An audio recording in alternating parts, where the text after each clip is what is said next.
Where is everybody? Cinema has been in a state of flux for a long time. The rise of streaming, the chaos of the COVID-19 pandemic, and the recent union strikes in Hollywood have sent the industry into a tailspin that has long felt unstoppable, and nowhere else is that being felt more prominently than right here in Edinburgh. In the last few years alone, we've had a beloved cinema go under, some be forced to reduce the amount of days they're open, and some try new things to bring audiences back in. Some strategies have worked, some haven't, and in this documentary I seek to find out what the future of Edinburgh cinema is by talking to the people behind multiple cinemas in the Scottish capital to get their thoughts on the Current state of cinema and where it can reach Edinburgh's standard of cultural excellence.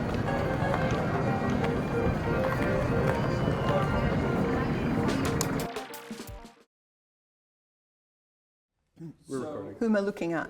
Yes, you can look at me actually, I'll stand up here so you're looking at the camera. So to begin with, the Edinburgh Filmhouse has been a staple of independent cinema and community in Edinburgh for almost 45 years, and was for a long time the yearly host of the illustrious Edinburgh International Film Festival, which established a long legacy of excellence in the city. However, the Filmhouse shockingly closed its doors in October 2022 after its parent company's Centre for the Moving Image went into administration. Since then, the Save the Filmhouse campaign has raised upwards of £250,000 as attempts to open the doors continue.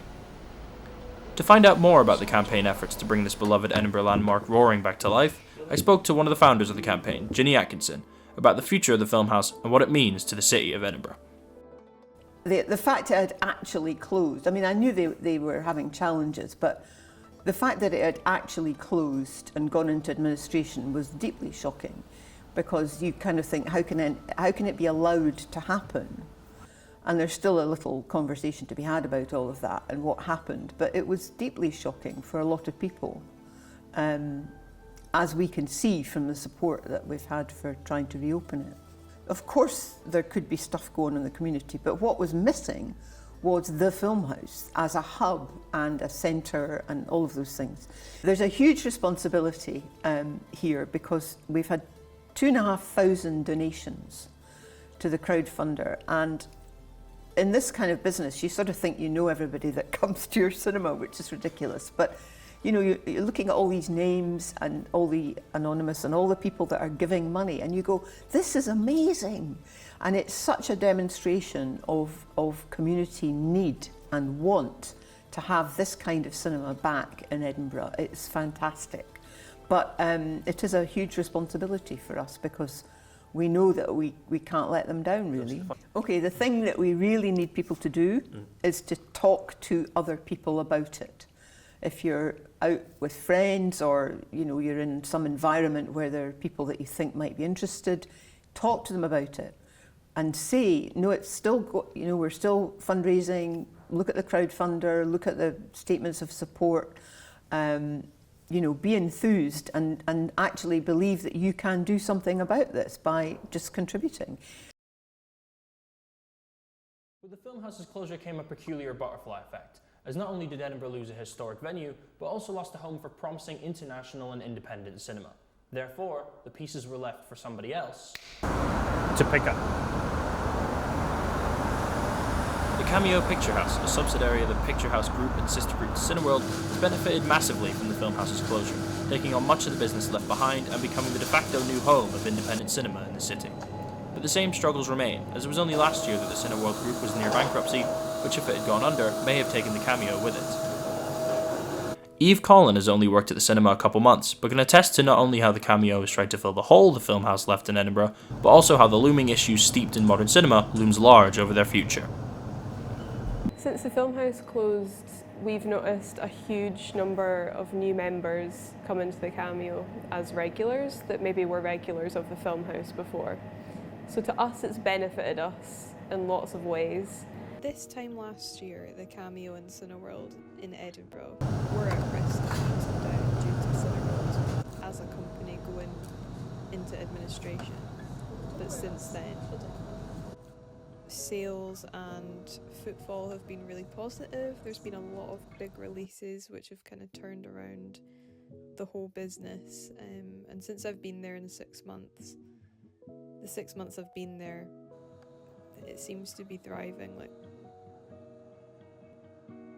People want they want more and more as the years go on when they leave the house. I think people are seeking new experiences all the time. They like a place that has multiple functions. I think the Cameo customers, like, they know what they're getting into when they come here for tea, coffee, a toasty, whatever it is. It's quite a casual setup we have here.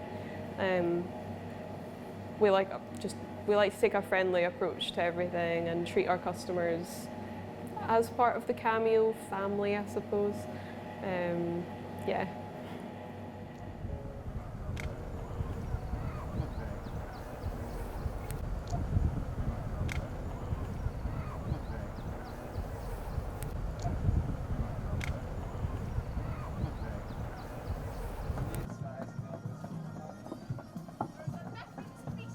Not all cinemas have been able to pick up the baton the Filmhouse left behind them, with others striking out on their own to take a different approach to put the audiences back in the seats. The Scotsman Picture House is one of those cinemas. Despite a busy festive period, the early months of 2024 have seen the cinema forced to reduce the days it's open to the public, shutting its doors on Mondays and Tuesdays due to a lack of business. This has put a strain on not only the cinema itself, but also its employees, as it means less shifts and the potential loss of jobs. But yeah, it was really bad last time because I wasn't really getting the money that I needed from the job. So after a while I quit, and then I came back again once I started my degree, but I had to work in quite a few other jobs to sort of make up for it because it was quite hard. Today, for example, is Mother's Day, and the Scotsmen are hosting a fizz flick in the upstairs Grand Cafe before an early morning screening of Mamma Mia. These events are important for the Scotsmen as it allows them an opportunity to make up for some of the business lost in the early months of the year. I think that's super important because that's kind of what people know about the cinema. What people know about it is it's got this beautiful Art Deco style, and it's quite unique in that sense as well, and that it's a small cinema. So when we do events and stuff like Fizz and Flick and events for Mother's Day and even giving out free whiskies and stuff on Burns Night, I think it does draw people in and make it a bit more special as well, and make it easier to advertise the cinema, I guess. Elsewhere, the Everyman Cinema has also adopted the event cinema tactic, but to a far more potent degree. With a much larger food and drink menu, snack delivery to your seat and couches in every screen, Everyman makes luxury the name of the game. But does that come at the expense of the more conventional nature of cinema? Well, when we offer a membership, so we had at the start lots of people coming in and they do the whole experience every single time they came. And now we find that they're just coming in and they just buy the ticket and they don't buy any food and drink, but you get the complete opposite scale of the spectrum where you get people coming in on date nights and they're buying everything. They're getting wine, cocktails to stars, are sharing plates of stars and stuff. So I definitely think it is almost a necessity, but not. I almost feel there's been a revival of cinema after lockdown. I noticed it as well with even with Barbie and Oppenheimer. So many more people are now actually coming to the cinema again. So many customers you speak to, they're like, oh, I've not been to cinema in 6 years, and thought I'd come out and just see this film instead of waiting for it to come out. And so I definitely think that it has its perks, but I think people are just more interested in films again almost. So yeah, there's a bit of both, I think. Okay. There's months where it's like on a weekend, for example, on a Friday night, our average, you could be looking at 600, 700 ad minutes. But on a slow movie or that awkward period where no one's been paid after Christmas and things, you can see it drop right down to 300s, 200s, just because of financial circumstances. So I think the fact that this is a bar and restaurant, people can do their whole date night almost in one place and one go, definitely helps us to stay a little bit busier. Some may see this as flashy or overthought, but this comes as a necessity at a time where nothing is guaranteed in cinema. Business, attendances, future stability, nothing. And with that comes a lack of hope for cinema in the future. So back at the Scotsman Picture House, we thought we'd help out a bit. In order to help give hope for cinema in the future and encouragement to young filmmakers, we decided to helm a fundraiser for upcoming student film Rub the Wrong Way, to give students the opportunity to not only see a classic film on the big screen, but the opportunity to promote their upcoming project with the hope of getting their own film on the big screen in the future. I think modern cinema is in a decline in terms of the amount of people going to watch films, but I still think it's got a lot of love for it. And I think it won't die out, hopefully, fully ever, because there's always going to be those cinephiles that do just love cinema and going to the cinema. And I mean, there's nothing quite like it. Like, it's not the same sitting at home and watching a film, you know? Like this tonight is such a special thing because we've got 48 of our close friends and family who are coming to watch this film, and it wouldn't be the same if this was just, you know, at home. We've got a nice cinema to watch it at. I mean, in terms of cinema in general, I hope it becomes as big as it's been, and I hope it never dies. I hope going to the cinema never dies. In terms of me personally, I want to keep making films. I want to keep making better and better films every time I make a film. I keep wanting to work with the people I love working with. And yeah, I never want to make a film that I don't want to truly, really want to make. You know what I mean?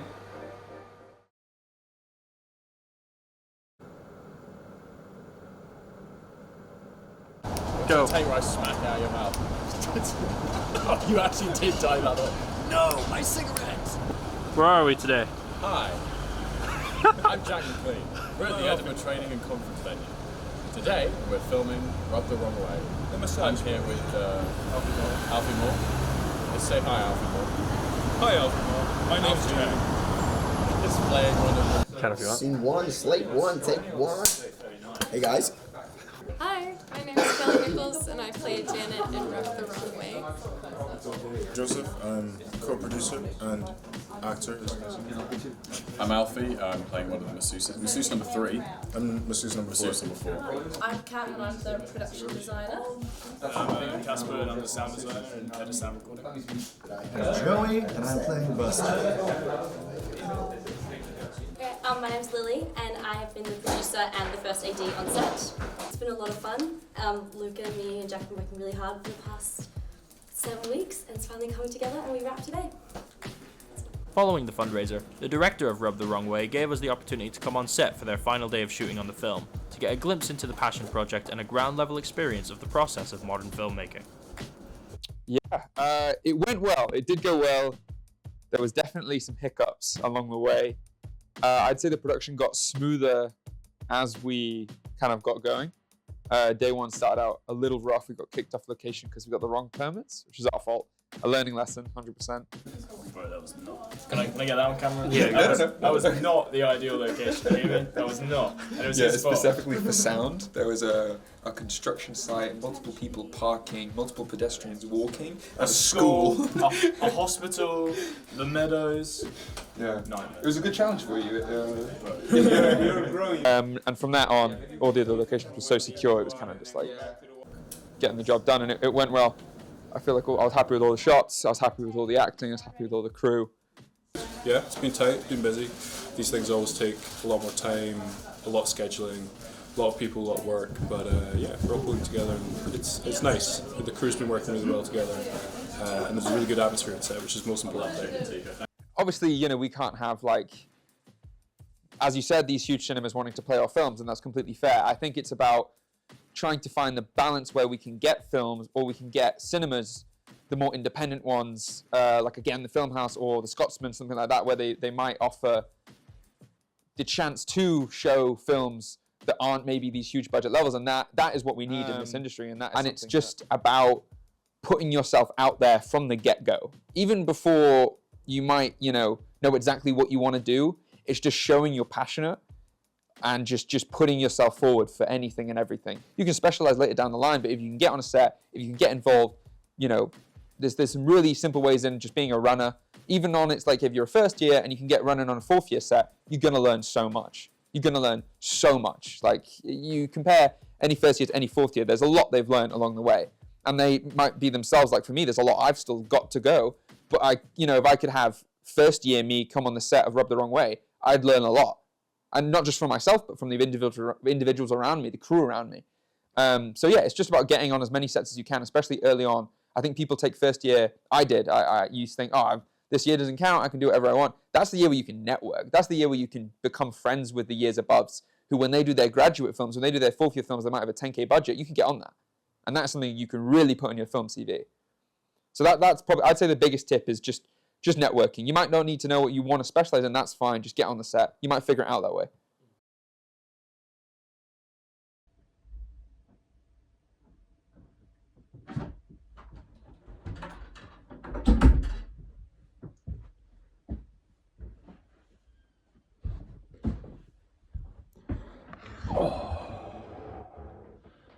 So let's have a chat quickly. I just wanted to have this moment at the end of the documentary to be a bit frank about some things, because after going to the Filmhouse and to Cameo and to Scotsman and Everyman and being able to go on set for Rub the Wrong Way, I really found that as much as it was amazing to see everybody's passion and desire to really like boost this industry forward and be able to take it into the future, I felt like coming to the end of this documentary, I couldn't really point to one particular thing as a justification for all this passion. To be like, there is a significant bit of change. There's nothing I could hang my hat on and say, as much as everyone, be it the students, be it the staff of all these cinemas, be it the people behind them, there wasn't really one thing I can point to and say that there's a tangible bit of change in the industry, which is something that really made me sad towards coming to the end of this documentary, because I, just as everybody else, I'm extremely passionate about this industry. But then last week, the news came out that the Filmhouse was back. As I heard the news about the Filmhouse coming back, I was just filled with this like relief almost and joy to be like, this is it. This is what not only I, but like the community in Edinburgh, the staff, the students, everyone that has been obviously so behind, everyone who's been behind the Filmhouse for ever since it closed in 2022, this is what we've been waiting for.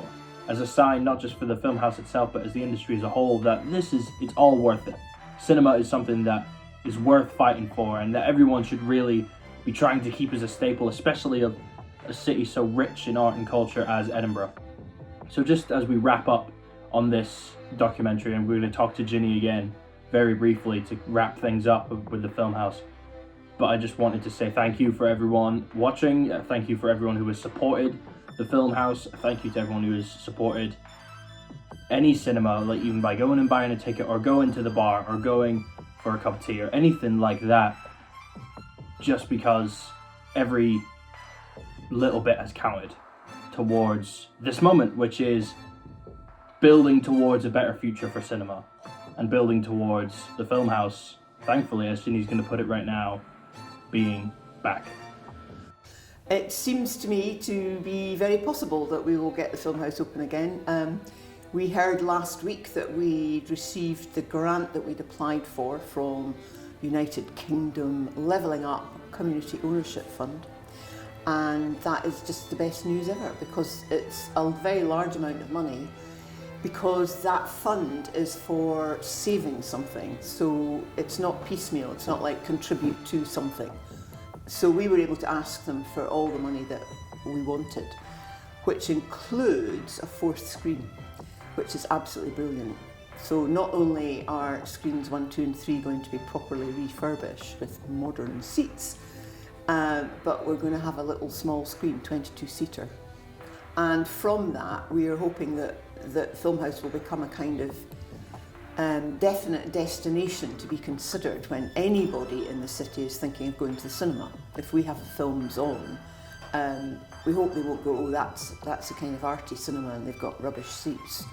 Let's go along. They'll say, let's go along and watch the movie there and see how it is, you know, and hopefully they'll return. Well, in terms of the principle of having enough money, it's just a huge relief, and it's more than that, because of course it's more than just the kind of basic refurbishment that we might have ended up having to do.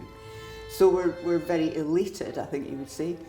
So what we're saying is be patient, really, and thank you so much for your support, because every penny that went into the crowdfunder has gone into the match funding that we need for the 1.5 million, because the project is slated to cost 1.9. So we're putting in £400,000 from our acquired funds. So thank you to everybody who's given a single penny or a single pound, because it's really, really important. And the support that we've had, because getting that award, which is a community ownership fund, we had to demonstrate support from all of the various communities that we serve, and it was phenomenal. That document that we put together was really phenomenal, and we needed that, and thank you everybody for everything they said that we were able to include in that. Okay, that's pretty much it. Yeah, just I would just say, a la Jack Loudon, mon the hoose.